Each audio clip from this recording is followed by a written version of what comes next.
Dieu ou le hasard? Y a-t-il des preuves de l'existence de Dieu? J'aimerais tenter de partager avec toi des pistes de réflexion autour de ces questions existentielles. Qu'on se le dise tout de suite, l'objectif de cet audio n'est pas de dénigrer les athées ou l'athéisme.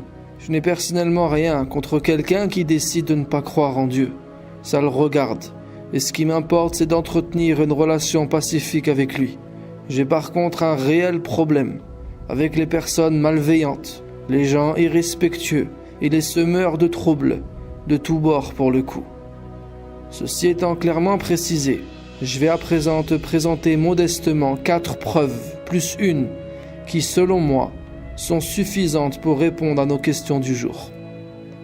La première est la preuve scientifique.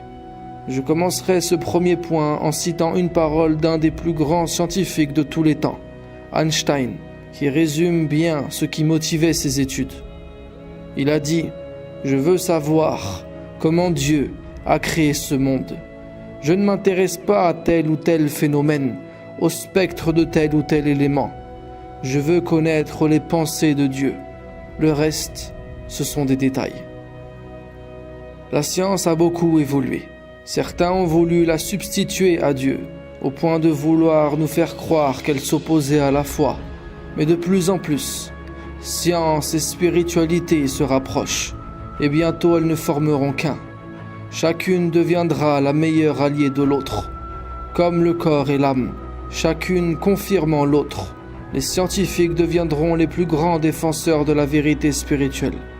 Ce processus se déroule actuellement sous nos yeux.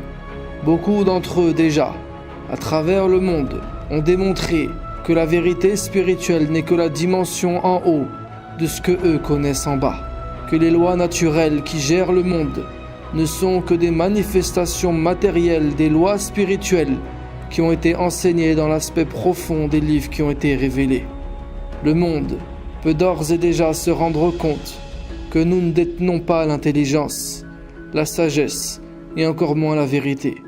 Nous ne faisons que confirmer aujourd'hui ce que ceux qui nous ont précédés ont toujours cru, ou plutôt ont toujours su intimement. Nous ne faisons que prouver aujourd'hui que finalement, ils avaient raison. Ceux qui ont souhaité utiliser la science pour remplacer, ou pire, tuer Dieu, ont échoué lamentablement. En observant les grandes constantes de l'univers, nous ne pouvons nous empêcher de penser que celui qui les instaure est très intelligent. Le fabuleux réglage qui soumet la réalité à ce qu'elle est si précis, si parfait et si décidé à produire et préserver la vie qu'il semble avoir été tracé de la main même de Dieu. La science physique tente d'élucider le monde depuis des millénaires, mais elle ne supplantera jamais la vérité. Elle ne fait qu'étudier les reflets de la vérité, en essayant de la comprendre et de remonter à la cause. La vérité, elle, est absolue, infinie, éternelle. Elle est par conséquent au-delà de notre portée. Elle est trop élevée pour qu'on puisse la saisir. Elle est si merveilleuse qu'elle nous permet de reconnaître que Dieu est grand et que notre savoir n'est rien. Les scientifiques observent, constatent ou font des théories. Leur connaissance évolue d'année en année, mais la vérité reste au-dessus de leurs compétences. Comprenons bien, la science reste définitivement en deçà de la vérité. C'est Dieu qui crée l'homme et qui lui montre son existence. Ce n'est pas l'homme qui prouve Dieu. Ne nous donnons pas ce rôle, redescendons de notre piédestal. L'homme est en bas et il constate. Et force est de constater que quel que soit le domaine qu'il étudie, que ce soit dans l'infiniment grand ou l'infiniment petit, à chaque fois que l'homme met son nez quelque part pour explorer la nature, la création, il en sort émerveillé par tant d'intelligence, tant de puissance, tant de sagesse. La science admet aujourd'hui, par exemple, que l'univers a un début. La théorie la plus probable qui en explique l'origine est le Big Bang. Mais imagine et médite un instant, une particule beaucoup plus petite qu'un grain de poussière qui contient toute l'énergie de l'univers. Il y a quelques siècles, On aurait dit que c'est une légende ou une affabulation. Mais ce qui dépasse totalement notre entendement est pourtant aujourd'hui de la science. Et ça nous invite à beaucoup d'humilité. L'immense complexité de chaque écosystème et le fait que chacun d'entre eux soit connecté et lié aux autres dans une harmonie extraordinairement sophistiquée ne peut que nous conduire à être conscients que l'idée que tout cela est dû au hasard est vraiment très peu probable. Les chances pour que toute cette perfection ait été produite par le hasard est scientifiquement de l'ordre de 0,000 et on peut rajouter encore quelques 0,1%. La science l'a déjà démontré, elle le démontrera encore davantage. Et comme le disait Einstein encore lui, tous ceux qui sont sérieusement impliqués dans la science finiront par comprendre un jour qu'un esprit se manifeste dans les lois de l'univers. Un esprit immensément supérieur à celui de l'homme. Ne nous leurrons pas. Lorsque l'on parle de preuves scientifiques de l'existence de Dieu, ne mettons pas la science à hauteur de Dieu et ne pensons pas qu'il s'agit d'un élément isolé ou particulier plus qu'un autre. Quel que soit le domaine, de l'astronomie à la biologie, en passant par la climatologie, la physique quantique et des centaines d'autres disciplines et spécialités, les avancées les plus récentes de la science moderne convergent vers une conclusion. L'athéisme n'est qu'une croyance, contrairement à la foi en un être suprême et transcendant qui s'impose scientifiquement. Deuxième preuve, la preuve logique et rationnelle. Pour approuver l'idée d'un créateur, il ne faut pas aller très loin. La logique et la rationalité ont toujours permis de déduire que chaque effet a sa cause. Et aussi vrai que chaque objet a son fabricant, la création a son créateur. Même pas besoin de s'aventurer dans une argumentation philosophique. Poussées à leur paroxysme, elles conduisent à des labyrinthes d'où ne sort finalement rien d'irréfutable. Restons simples, nous croyons tous aux lois de la nature et aux grandes constantes de l'univers. Et nous pouvons tous constater que celles-ci sont certes complexes, mais restent logiques et rationnelles. Sinon, ce monde serait imprévisible, il serait donc impossible de l'étudier. Ok. Mais s'il s'agissait d'un univers produit par le hasard, comment pourrait-il y avoir les lois de la logique? C'est complètement absurde. Dans le cas d'un hasard aléatoire maître de l'univers, nous serions incapables de débattre les uns les autres de manière logique. Et nous ne baserions encore moins toute notre vie, nos choix et nos décisions sur la logique rationnelle. Ou alors, le hasard aurait créé l'univers, puis aurait disparu. Drôle de théorie. Le hasard se serait donc suicidé, il se serait donc auto-éliminé. Et comment le hasard aurait pu créer la logique, l'intelligence et la rationalité? Comment l'aurait-il placé en tout et tout le temps?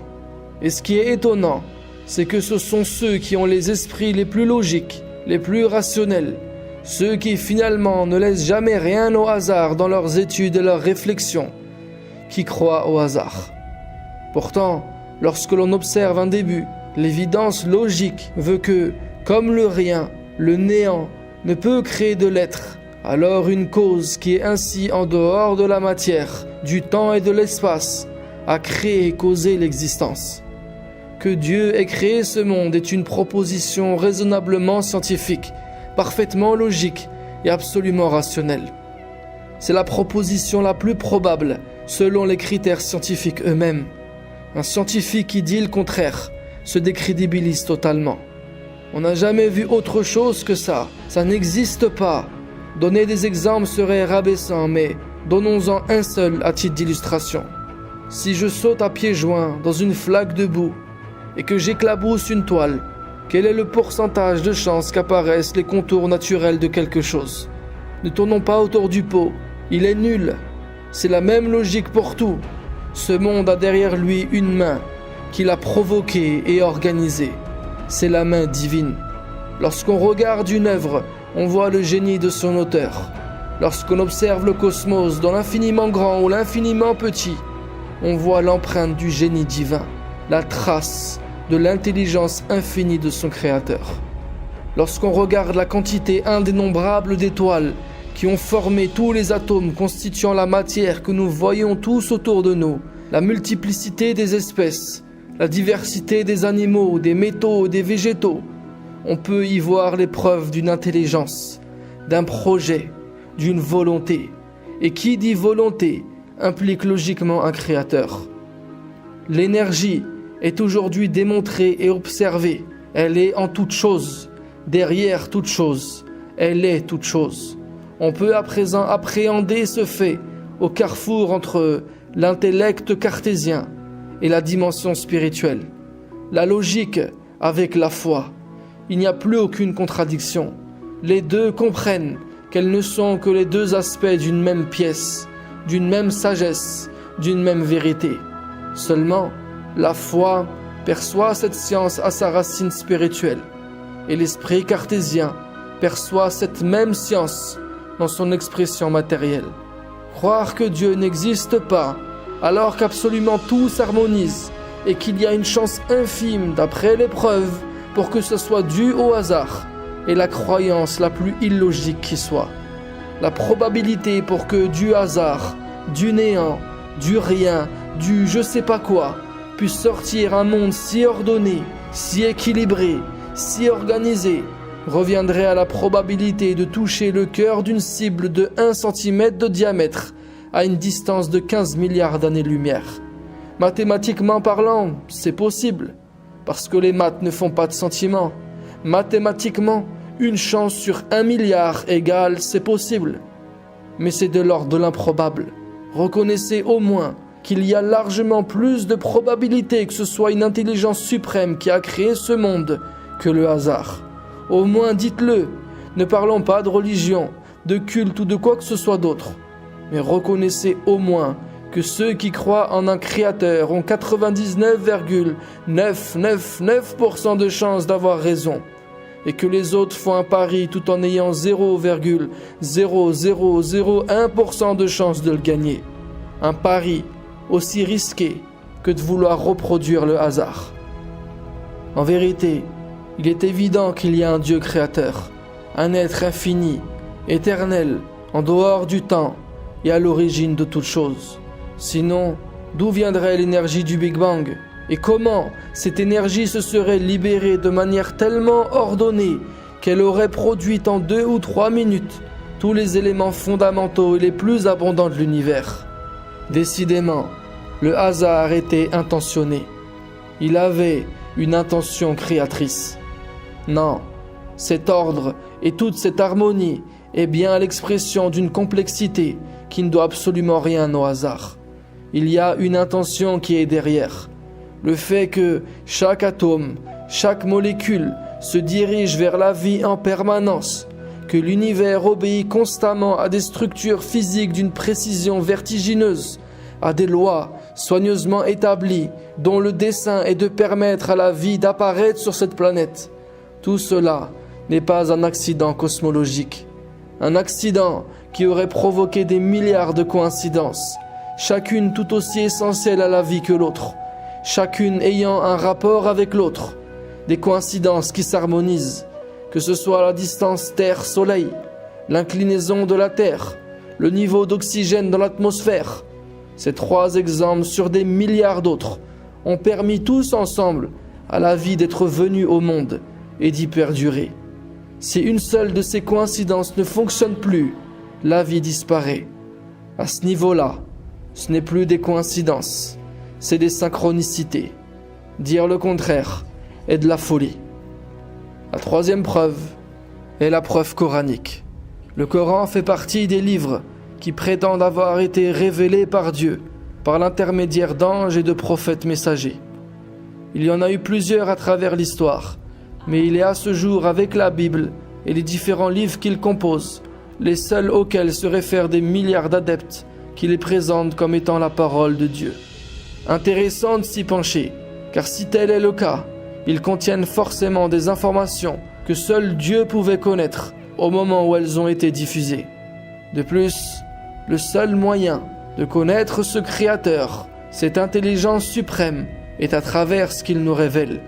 Cette parole dont nous disposons aujourd'hui sous forme écrite nous enseigne ce que Dieu a souhaité nous faire savoir. Qui sommes-nous? D'où venons-nous?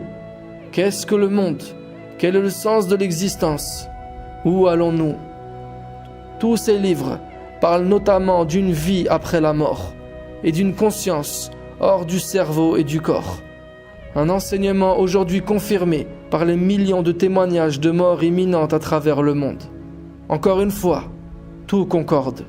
Je ne suis pas spécialiste de la Bible, de l'Ancien et du Nouveau Testament, de l'Évangile, de la Torah et des psaumes, donc je ne me permettrai pas d'en parler. En plus, ça m'obligerait à aborder des sujets qui ne sont pas l'objet de cet audio, sans aucun mépris vis-à-vis de ces livres, que j'écris d'ailleurs avec un L majuscule. Je vais juste me contenter de parler des preuves coraniques. Par exemple, les versets 30 à 33 de la sourate 21 disent « Awalam yara alladhina kafaru » Ceux qui renient, n'ont-ils pas vu « Anna as-samawati wal arda kanata ratqan » que les cieux et la terre formaient une masse compacte. « Fafataqnahuma » que nous avons séparés. « Waj'alna min al-ma'i kulla shay'in hayy » et qu'à partir de l'eau, nous avons fait toutes choses vivantes. « Afala yu'minun » n'auront-ils pas foi? « Waj'alna fil ardi rawasi » et nous avons introduit dans la terre des ancrages. « Antamida bihim » afin qu'elle ne tangue pas avec eux. « Waj'alna fiha fijajan subula » et nous y avons placé des passages étroits et de larges chemins. « La'allahum yahtadun » afin qu'ils s'orientent. « Waj'alna as-samaa'a saqfan mahfouza » et nous avons fait du ciel une voûte protectrice. « Wa hum an ayatiha mu'ridun » et cependant, ils se détournent de ces merveilles. « Wa huwa alladhi khalaqa al-layla wan-nahar wash-shamsa wal-qamar » et c'est lui qui a créé la nuit et le jour, le soleil et la lune. « Kullun fi falak » tous dans une orbite. « Yasbahun » en train de voguer. Ces 4 versets avancent tour à tour que l'origine de l'univers est une masse compacte qui a été séparée, que la vie est apparue dans l'eau, que les montagnes sont ancrées comme des piquets et que leur fonction est de stabiliser la Terre, que la voûte céleste agit pour nous protéger et que les planètes gravitent en orbite, ce qui permet entre autres d'alterner le jour et la nuit sur Terre. À noter que le segment Kullun fi falak, tous dans une orbite, forme un palindrome, c'est-à-dire un groupe de mots que l'on peut lire dans les deux sens, comme s'ils se suivaient, comme si eux aussi suivaient une trajectoire, comme un corps céleste qui gravite dans une orbite, comme si ce segment nous donnait l'information et son illustration. Le Coran donne bien d'autres informations qui ont été confirmées par la science moderne au XXe et XXIe siècle. Par exemple, que les fourmis communiquent entre elles en émettant des sons, au verset 18 de sourate 27, ou encore que l'obscurité entoure le soleil, au verset 4 de sourate 91, « Wal-layli idha yaghshaha » et par la nuit, quand elle l'enveloppe. Ce verset prouve à lui seul que l'auteur de ce livre ne peut pas être un homme, qu'il a forcément une vue extérieure à la terre. Toutes ces informations sont bluffantes, et ça aurait été très risqué pour un bédouin du 7e siècle de s'avancer autant. À moins que Mohammed faisait partie des plus grands scientifiques de son époque, qu'il était en avance sur son temps. Après tout, les zététiciens et autres éternels sceptiques diront « c'est possible, pourquoi pas ?» Attention, je précise que le Coran n'est pas un livre scientifique, c'est un message spirituel, un message qui s'est adressé en premier lieu à des Arabes du Moyen-Âge. Il s'exprime donc dans leur langage, qui n'était pas un langage scientifique. Il donne effectivement des informations précises, mais ne rentre pas dans le côté technique et détaillé comme peut le faire un exposé scientifique. Le Coran n'est pas non plus l'interprétation que certains en font. Il peut y avoir des erreurs, des approximations ou des exagérations dans certains travaux autour de prétendus miracles scientifiques du Coran. Mais il faut bien comprendre que ceci dépasse le texte. Le texte coranique, quant à lui, ne comporte aucune erreur qui ait pu être définitivement réfutée par quelqu'un jusqu'aujourd'hui.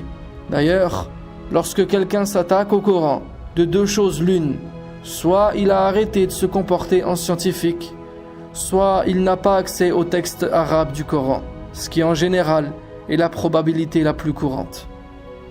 Celui-ci lance d'ailleurs un éternel défi. Il dit que si les humains s'unissaient pour apporter quelque chose de semblable à ce Coran, la ya'tuna bimithli, ils ne pourraient rien apporter de semblable. Qui souhaite le relever? Le défi est tellement fort que ne peut le lancer que quelqu'un qui est absolument sûr de lui, quelqu'un qui a apporté des preuves suffisantes. Ce défi est finalement une invitation à réfléchir, une invitation qui laisse chacun d'entre nous libre d'accepter ou de refuser que ce message provient de Dieu. Mais on pourrait se poser la question, si c'était aussi évident, pourquoi n'est-ce pas reconnu d'emblée par tout le monde? Pourquoi autant de gens refusent d'y croire? Tout simplement parce que, justement, la preuve est toujours sujette à la réflexion, et la réflexion des hommes est toujours nourrie par leur volonté. Nous ne réfléchissons et jugeons qu'à l'aune de notre volonté, bonne ou mauvaise. Le Coran nous dit que les enfants d'Israël, juste après s'être vus libérés des jougs de Pharaon grâce à la miraculeuse intervention divine, ont participé, certains passivement, d'autres activement, à l'adoption du veau d'or, c'est-à-dire à l'émergence d'une forme d'idolâtrie, ce qui signifie que l'on peut servir les plus grandes preuves à un individu ou à un peuple, les preuves les plus grandioses. S'il refuse de les voir, il refusera toujours ce qui lui sera proposé. C'est ce qu'on peut lire en filigrane dans le début du verset que j'ai lu tout à l'heure. Awalam yara alladhina kafaru. Ceux qui renient n'ont-ils pas vu? Il s'agit avant tout de la vue intérieure, car la posture psychologique peut biaiser notre réflexion et nos conclusions.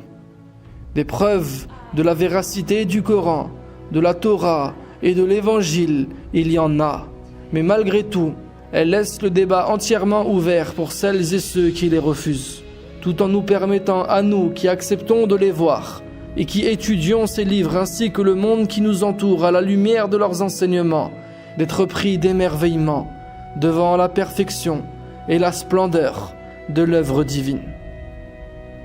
La quatrième preuve est la preuve spirituelle, le fait que la présence de Dieu puisse être ressentie, que nous puissions être en contact, en connexion avec lui. Et ça transforme la vie. Il s'agit sûrement de la plus grande preuve. Ce n'est plus de la théorie, ce n'est plus abstrait, c'est très concret. C'est une expérience intime. Il faut le vivre pour le comprendre. C'est comme une lumière qui s'allume. Sortir des ténèbres à la lumière. Plus rien n'est pareil. Les couleurs apparaissent. C'est un éveil spirituel, un réveil de conscience. Plus rien n'est comme avant. C'est très difficile à expliquer, mais paradoxalement, c'est la seule preuve irréfutable selon moi. En tout cas, pour celui qui l'a vécu. Celui-ci, par la suite, ne doute plus en général, mais ça reste observable par tout le monde. Il n'y a qu'à regarder comment les gens qui ont vécu ça ont changé, comment ils se sont calmés, apaisés, améliorés, assagis. On dit qu'ils ont été touchés par la grâce.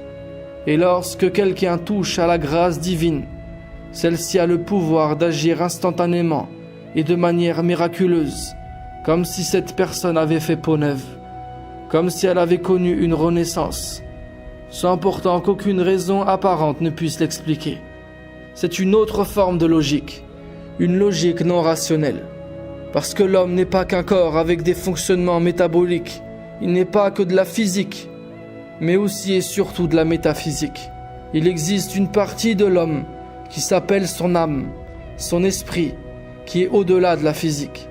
Elle n'est ni quantifiable, ni gérable par les molécules, ni compréhensible par des équations. C'est une chose qui est fondamentalement irrationnelle. Il y a bien sûr une logique derrière. C'est la logique spirituelle. Nos pieds sont ici, mais cette partie-là de nous-mêmes vient de tout en haut.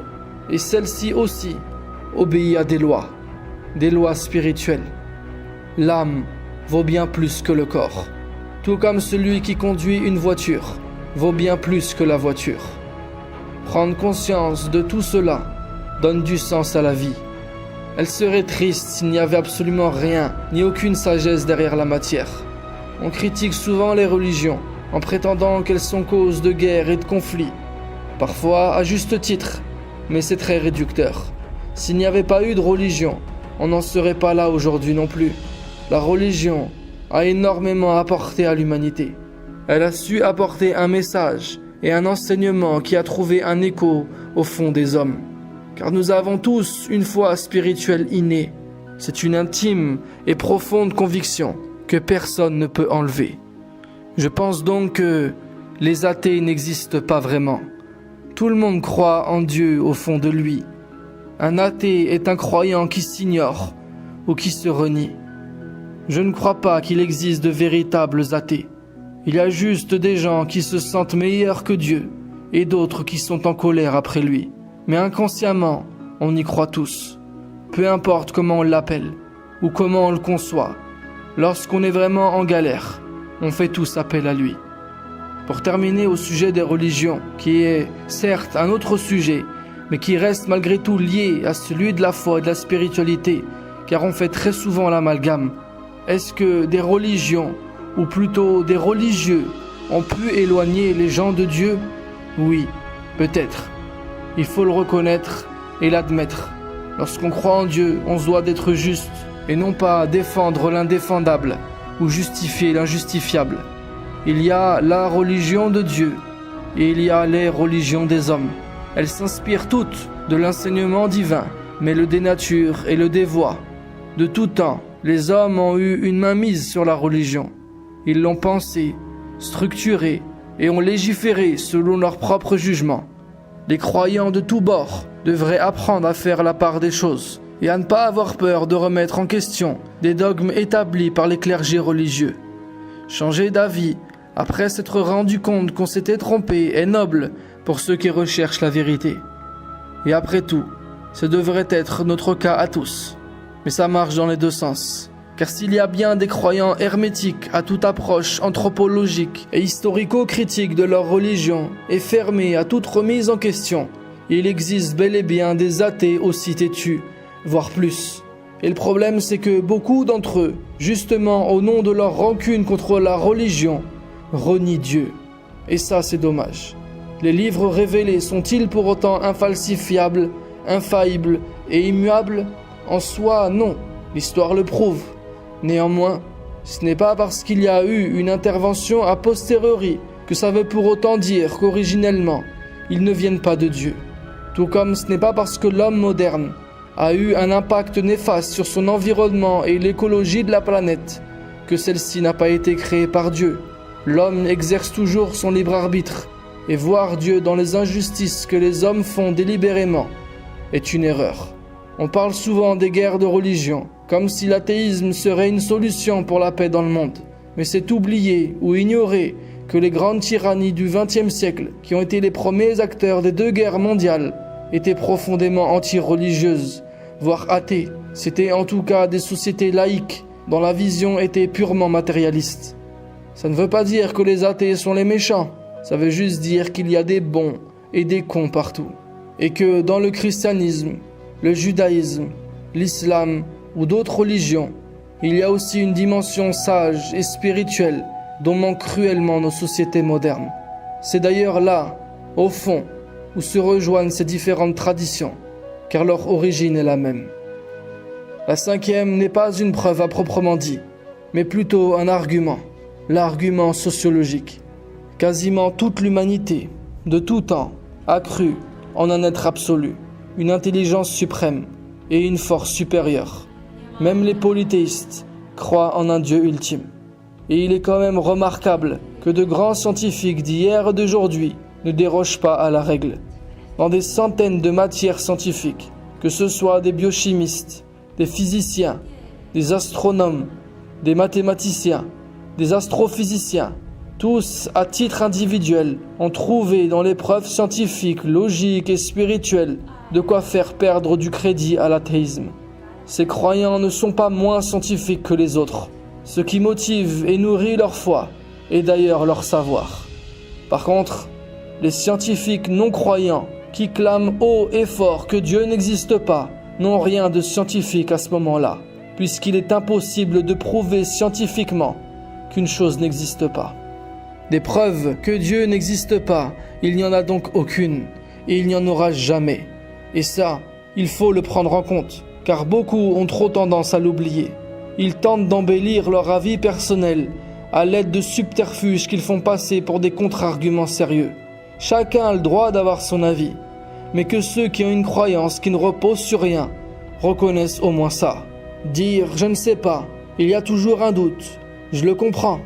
Mais affirmer que Dieu n'existe pas, malgré les nombreuses preuves solides, revient assurément à outrepasser le bon sens. Après, que ceux qui n'y voient pas des preuves, y voient au moins des raisons d'y croire. Aucune n'est irréfutable d'un point de vue purement scientifique ou rationnel, certes, mais justement, on parle de métaphysique, donc d'un acte de foi. À un moment, le cerveau, l'esprit cartésien a ses limites, et il faut que le cœur prenne sa place dans ce cheminement. Donc pour conclure, j'appelle à la cohérence et à l'honnêteté intellectuelle.